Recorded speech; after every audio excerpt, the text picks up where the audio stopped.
We have our guest on the line, Ronald Goldman, PhD. And as I mentioned earlier, Ron is a psychological researcher, speaker, writer.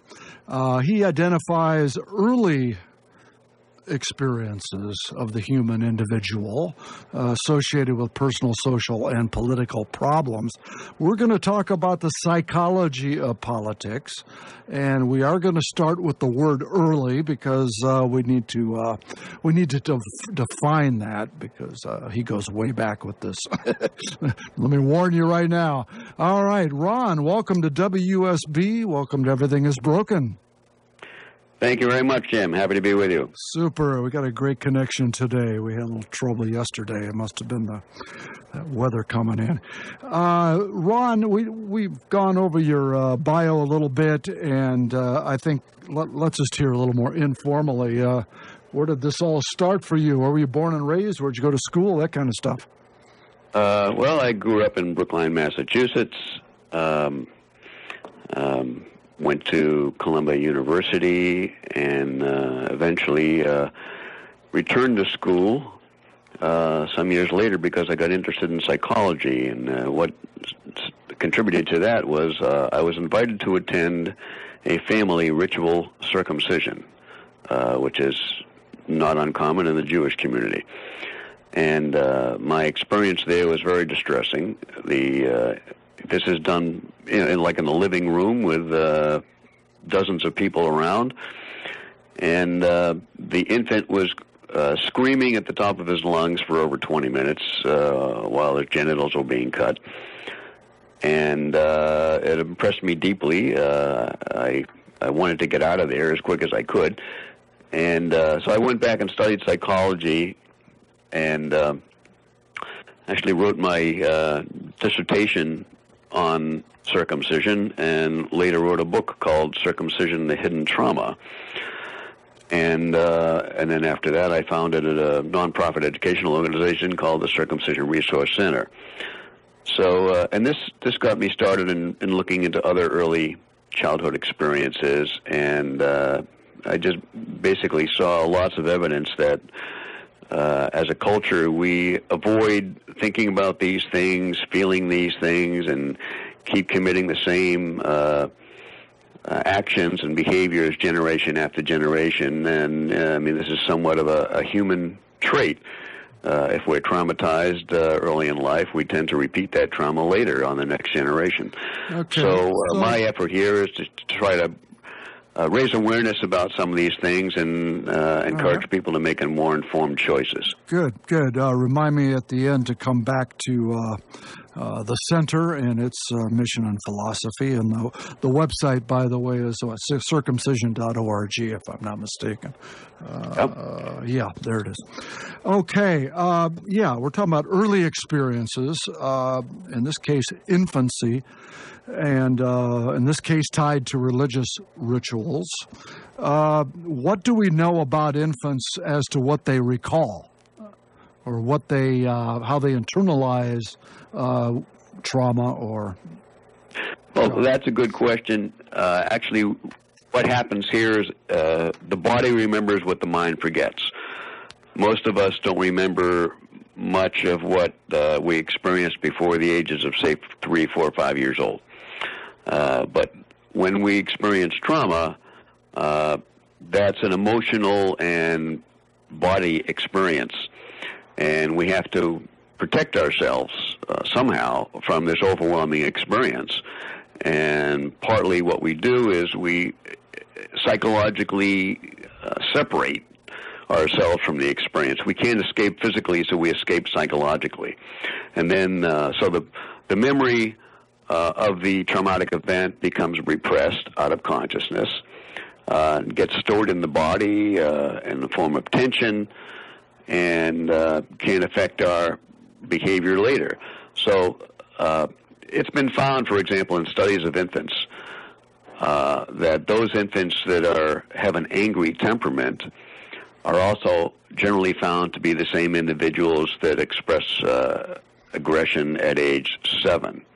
And just to take this another step further, Another longitudinal study was conducted, and they found that those individuals that were aggressive at age 8 tended to be more likely than not the same individuals that expressed aggression at age 30. So the point here is that the seeds of aggressive behavior can start as early as infancy, and we tend to ignore infancy, and it's difficult to do that because we don't remember it. Yep.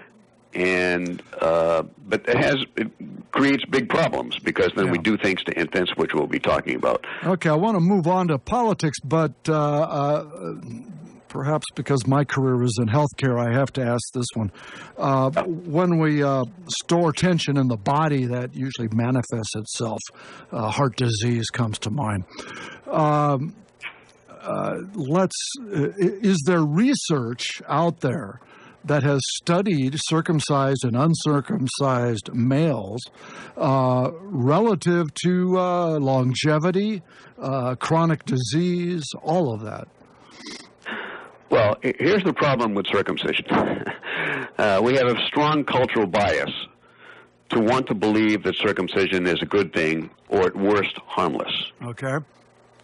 Even today, as it so happens, the Centers for Disease Control has issued a position statement saying that circumcision so-called benefits outweigh the disadvantages.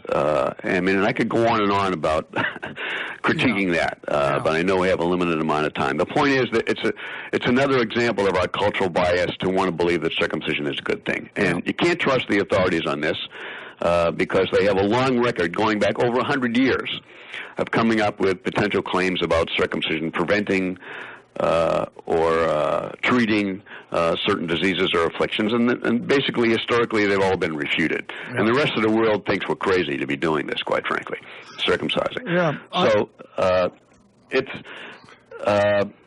a very difficult thing to stop this repeat trauma because, again, it's something we ignore and deny, and we have a compulsion to repeat it. So, again, getting into politics, imagine yourself in the position of an infant being circumcised. You have no power and control. Somebody is forcing this on you. You could be feeling anger, fear, certainly distrust, and you're not being protected by the people who you would expect to protect you, primarily your mother. Right. Okay, so it disrupts the relationship between the mother and child, and we'll talk about that, how that affects. So just to get a little more specific, we have here a loss of power and control connected with a traumatic early experience. Right. Well, what happens in politics is some people, I'm not saying everybody, but I'm saying some people act out this desire to regain power and control through different behaviors, and that could be specifically political behaviors. So they could, for example, support things that they perceive to give them more power and control. They could accumulate wealth. They could join parties that have a lot of power and control over other people. It really affects the political dialogue because these people are highly motivated and driven to accumulate something that was lost to them when they were infants, and that is the connection, an example of a connection between early experience and later behavior that relates to politics. Okay. Again, let's back up to a cultural phenomenon that obviously it ties into politics, but it goes deeper than that in a culture. In our culture, we have what we call a gun culture. Some would call it a gun fetish. whatever label you want to slap on it. We have a propensity to violence, and that manifests itself, particularly since we're an empire, in wars. Do you want to talk a little about that? About armament? Is that a control? Is that something we grab because of what trauma we went through? I mean, one of the responses to this people might actually remember from their personal experience, and that is we do something called corporal punishment of children. It's very common in this culture for parents and caregivers to hit children because they're not behaving in a way that the parents or caregivers want. Okay, and there are decades of research on this that show the negative effects of corporal punishment. For example, it erodes trust for the child, it weakens the bond between the child and the caregiver, it leads to aggressive behavior. Sometimes children have attacked their parents later because they have stored this resentment about being hit when they were younger. Some other children withdraw from this experience or become bullies. Lots of negative effects to corporal punishment. The evidence is very clear, and still we do it. And again, that gets back to the compulsion to repeat the abusive behavior. What parents do, and they're doing the best they can, and I respect that. Very often, parents do what was done to them. And it's difficult to accept the position, for example, that your parents deliberately hurt you or were acting negatively toward you. We want to believe our parents because they're our most important connection in the world. So with our defenses about the harm of corporal punishment, again, we tend to accept that this is a good thing. And people will say, well, I was hit and I'm okay. Well, not necessarily. Right. A lot of people deny and ignore the harm that was done to them, or are unable to make the connections between their present behavior and their early experience. Right. Again, what they do instead is they pass it on to their own kids. So getting back to the political, if people who are hit as children, they have repressed anger, they get the message that violence is acceptable. Yeah. Very strong message. I mean, your parents hitting you, that's a violent act. They're getting the message that's okay. They're getting a message that you want to control somebody's behavior, you use force. Yep. Well, no, I mean, how more direct can it be? And you grow up and somebody's doing something or some group is doing something you don't like, you use force. You just pass along to them what was done to you. I mean, that's somewhat of a simplification, but with the limits of time here, that's an idea of how we get from early experience to political behavior. Yeah. I'm struck by the closed loop that you just described, where it could start with a circumcision and end up with the bombing of Baghdad and shock and awe, which will indeed shock infants. There were infants that were underneath those bombs, okay? Not to make light of it. We shocked... Let me just, clearly point out in the context here is that, because someone experiences one of these, early traumas, whether it's circumcision or something else, does not necessarily mean right. that Understood. they're going to participate in certain behavior. What I'm saying here, to be clear, is that it will increase the likelihood. So if the likelihood of participating in, for example, violent behavior is 5%, I mean, just as a hypothetical example, without the early trauma, and if that's increased to, for example, 10 to 20% with the early trauma, that still means the majority of people are not going to commit these antisocial behaviors. Okay. But it certainly is a significant increase from the lower percentage to the higher percentage in the hypothetical example. So we're talking about something which is a minority behavior, but still gets significantly affected by early trauma. Right. Okay, very good, very good. Let's pick a more neutral politics here for a second. Conservatives and progressives both feel passionately that they're right. Yep. We're right, they're wrong, How does that, what's the psychology of politics relative to that? Well, again, if you want to, connecting that to early experience, it's very difficult to question something that somebody's believed for decades, which is also connected to their early experience. If they're angry from early experience, to try to reason with that, it's very difficult. I mean, we tend to be focused on the intellectual side of things. Yeah. Culture, and don't pay a lot of attention to feeling. And instinct, for example. So, for that reason, it's possible to persuade people to do things that in violation of our instinct and feelings by giving them information that appears to be persuasive intellectually. And getting back to circumcision, that's a lot of how that effort operates, is they come out with study after study after study after study. Now, I point out here that virtually all the studies that are done on circumcision have an intention of trying to find a potential benefit. So these investigators are paid, big money by foundations and pharmaceutical companies and others to come up with a particular result. So no surprise they're going to come up with the result they're looking for. And other professionals in other countries have evaluated these studies and found them seriously flawed.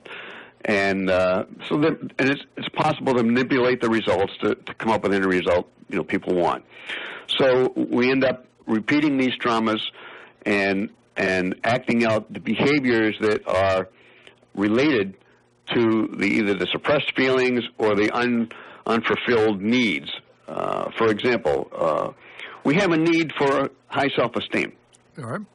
Okay, so if we're neglected, for example, in infancy, that is a contributing factor to low self-esteem.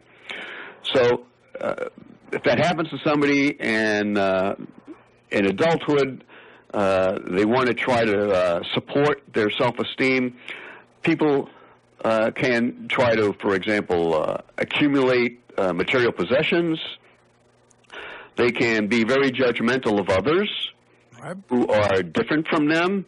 I mean, the way this works psychologically is when you put other people down, your benefit, so-called benefit, is you're seeking to improve your own self-esteem. You tell yourself, I'm better than them. Right. Okay? Right. Okay, people want to believe I'm better than somebody else to support their own self-esteem. Well, if they had good self-esteem or high self-esteem in the first place, they wouldn't be going through those things. So this can affect, for example, race relations. Okay. So it's pretty.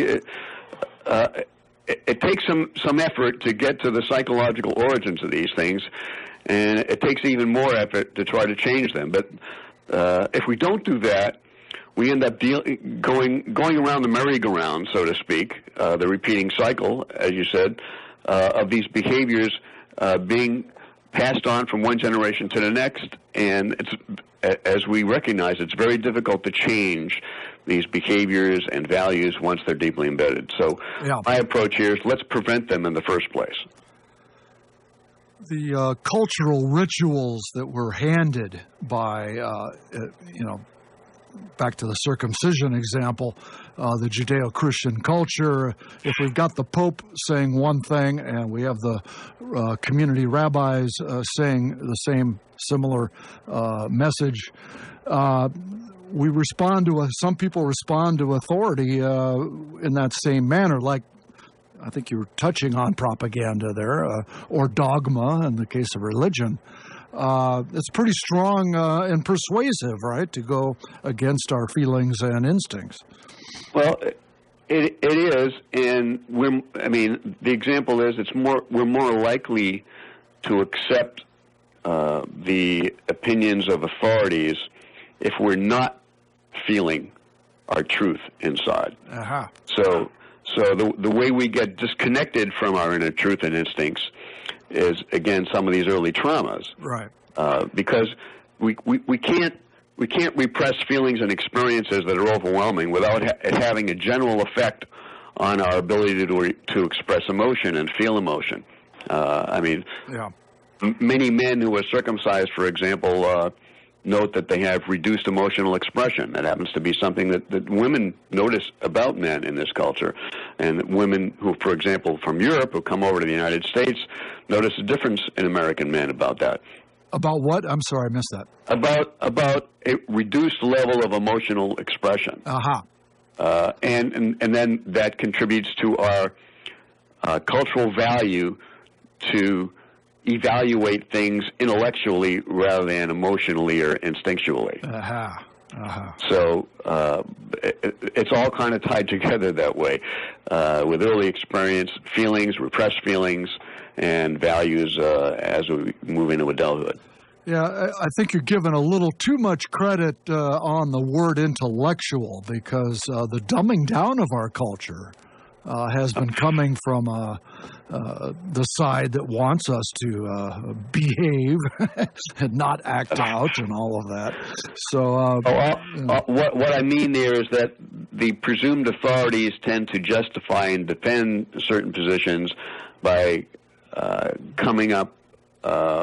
But first of all, just by their position, they have a certain amount of respect. And if people aren't questioning authorities, if they're not doing their own investigation, including checking out how they feel about things, again, imagine yourself being, going back to imagine yourself being on the receiving end of a circumcision. We tend to not empathize with the infant. We tend to put the infant in another category. He won't remember this. He doesn't feel this. Here's an interesting thing about the medical profession. Until 1987, this is documented now, the American medical profession did not believe the newborn infants could feel pain. Right. That shocks a lot of people. Yep. 1987. Yep. And that's when some parents complained about the American medical profession doing major surgery on infants without pain medication. Wow. Unbelievable. Wow. Unbelievable. Yeah, yeah. So, well, you know. Some people, in the profession decided to do a wide-ranging review of the issue of pain in infants, and they came up with their conclusion in 1987 that newborn infants feel pain at least as much as adults and probably more. Right. So, we're learning. We're still learning about this, and sometimes these learning experiences surprise people because we're not in the medical profession. We're not subject to that culture. We can just trust our own feelings and experience. We know that infants feel pain, but if doctors are doing circumcisions on babies without giving them any pain medication, they're telling themselves, these doctors are, they're not feeling it, or they're not going to remember it, so it's okay. I mean, they have to feel good about what they're doing, otherwise they can't live with themselves, the doctors. Right. So they tell themselves myths. That's what happens. It's what human beings do when they want to, defend or justify a certain behavior. All right, let's, it's, we have to talk about some individual authoritarians, historical, like Hitler, Mussolini, whatever. But it's difficult today in the United States because in my opinion, we have an inverted totalitarianism. We don't need a Hitler. We don't need a single person to rally behind because we have our oligarchs at the top. So the triangle of one individual at the point of the triangle is upside down. And at the top is a very, very skinny layer, yes, of just a handful sometimes of oligarchs that can have that power. But with that as a backdrop, maybe let's flip to the more easy to talk about. What does motivate a Hitler, a Mussolini, whatever, a Dick Cheney, to really go all out? I mean, talk about a psychological profile. What do these people really like inside their heads? Well, clearly they're suffering some kind of psychological distress, probably a very old one. And I think these people would be harmless if the rest of the culture and society ignored them. Right. Okay. But so my approach here is rather than putting the focus of the blame on the individuals, we have a collective responsibility to do the right thing. We have a collective responsibility to take care of each other. Right. And to the degree that we don't do that or ignore our instincts and feelings and hurt each other, we're going to end up being influenced disproportionately by people with the power and control. So it's a matter of we need to act on our own power. Yeah. Empower ourselves to speak up, to take action, to participate, join organizations that support what we believe in, to be a part of the political process in any way that we're capable, to try to change things. But the very nature of the system is to discourage that, is to silence dissent. Exactly. And so we got a struggle going on here. So I mean, there's two perspectives. One is we do the best we can with what we have, and with the present political system, by empowering ourselves, and we can get to the basic root causes of some of these things by supporting the next generation to help parents, for example, satisfy the needs of their children. Here's a political issue that directly relates to this. We, as the United States, we are a country that has very little support for maternal leave policies. Right. Now, most of the mothers in this country that have infants are working outside the home. So they're not with their infants for many hours of the day, right, very often. Right. Okay, so we have our national maternal leave policy is 12 weeks of unpaid leave. Okay, that's one of the worst in the world. There are over 200 countries. Only 4 countries have a policy of unpaid maternal leave. Unbelievable. Several European countries have policies of 1 year of maternal leave, and even Austria has a policy of paid maternal leave. Austria has a policy of 3 years of paid maternal leave. So, we talk about family values in this country. We're not supporting keeping the family together and keeping the mother home to take care of her infant who needs her to be home, who needs to be in contact with her. Yeah. So there's a political issue we need to get to work on. That's a good one. Hold that thought. I have to take care of the federal government for a moment here. Hi, Jim Hightower here, and you're listening to WUSB Stony Brook, the most dangerous station in the nation. Remember, you can support WUSB all year long. Just go to their pledge form at www.wusb.fm. Okay, we've been speaking with Ron Goldman and getting into the psychology of politics. And Ron, before we let you go, I want you to get the last word for one thing. But what did we leave out today that we should have covered? Okay, well, I want to first thank you for the time. It's great to be able, to share these ideas with you. I want to just remind people, if we trust what's natural, if we respect nature, we will not lose our own nature. If we take care of the needs of children, making that a priority, we'll be in much better shape. And when the bond between the child and the mother is disrupted, the bond between the child and humanity is disrupted. So as someone once said, what's done to children, they will do to society. So part of our task here is to take care of the children better than we are, and, we always have something to learn about that. And if people are looking for a more detailed report on some of the things I've been talking about, they can contact me at this email address, rg7846@gmail.com. Very good. So there's ways here we can improve our political environment and also do better for the children. So, again, thanks a lot for a chance to speak with you. Thank you. Also, 2 websites, ronaldgoldmanphd.com and circumcision.org. Ron, thank you so much for your time today. I really appreciate it, and maybe we'll talk down the road a bit. I hope so. Thank you. You take care. Bye-bye.